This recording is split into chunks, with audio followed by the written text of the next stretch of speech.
Guarding scarecrows. The ego's lie of safety. Safety has been kidnapped by the ego and locked in a scarecrow suit. It tells the mind that if the body is guarded, peace will follow. But the instant safety is tied to flesh, the body is made real in thought. And when the body is made real, separation is certified as truth.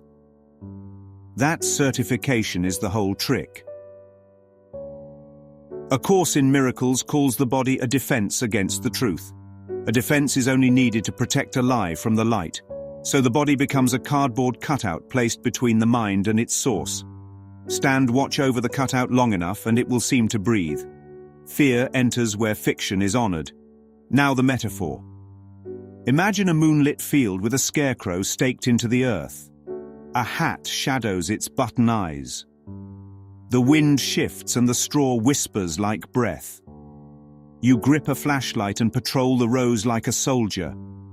Coyotes are imagined, thieves are imagined, catastrophe is imagined. Every rustle is war because the sentry believes the straw is a person.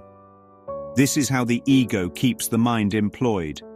The night watch never ends because the assignment is impossible. You are guarding what never lived. The more devotion given to the scarecrow, the more human it appears. And the more human it appears, the more terror of loss grows. Terror reinforces devotion. Devotion reinforces delusion.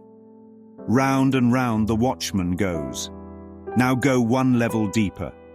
The scarecrow is not only an object in a field, but a purpose in the mind. Its purpose is to redirect attention away from the inner altar. If the altar were looked upon, the mind would remember what it is. To prevent that remembrance, the ego invents emergencies in the rows. A rip in the shirt, a bent stake, a missing glove. The litany of small repairs becomes a religion of body management. The priesthood recites vitamins, regimens, and rituals. Guilt polices the sanctuary with rules about perfection and decay. All of it whispers, "Be safe by saving the straw." This is how the defense works. Defend the body and forget the light. Forget the light and fear becomes law. Fear as law produces a city of sentries. Each sentry guards a private scarecrow and calls it me. They smile at one another during the day and share tips about protection. At night they return to their posts and tremble together in silence. The field is crowded, yet every guard feels alone.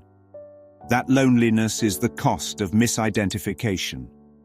The mind that mistakes itself for straw loses awareness of its radiance. Radiance does not need guarding because it cannot be threatened. Nothing real can be threatened. Nothing unreal exists. Herein lies the peace of God. Now the honest objection appears. What if I still choose to protect the body? Then at least name the activity correctly. You are babysitting a shadow. You are clutching a stuffed animal and calling it your life. You are sanding a cardboard shield and marching into battle. You are worshipping the mask while forgetting the face. This is not a sin but a sorrow. It is a grief born of confusion about identity. The correction is not an attack on the body. The correction is a simple turning back toward the altar. Turn and look where the light never went out. When light is remembered, shadows explain themselves. The scarecrow drops into straw and the field brightens. The sentry laughs at the night that never was. Peace returns without a bargain. Power returns without defense. Love returns without opposite. Now the teaching settles. Safety is not in what is defended, but in what is true. Truth does not acquire safety by force. Truth is safety because it is whole. The body can be cared for without worship. It can be used mercifully as a classroom pointer and nothing more. When the pointer has done its job, attention moves to the lesson itself. The lesson is that the Son of God is light. Light casts no shadow because it admits no opposite. Therefore it cannot be threatened. therefore it cannot be sick. Therefore it cannot die. That which is needs no night watchman. Lay the flashlight at the altar and rest. Rest because there is nothing left to guard. Rest because what you are is unassailable. Rest because safety was never outside your mind. The field is quiet. The altar glows.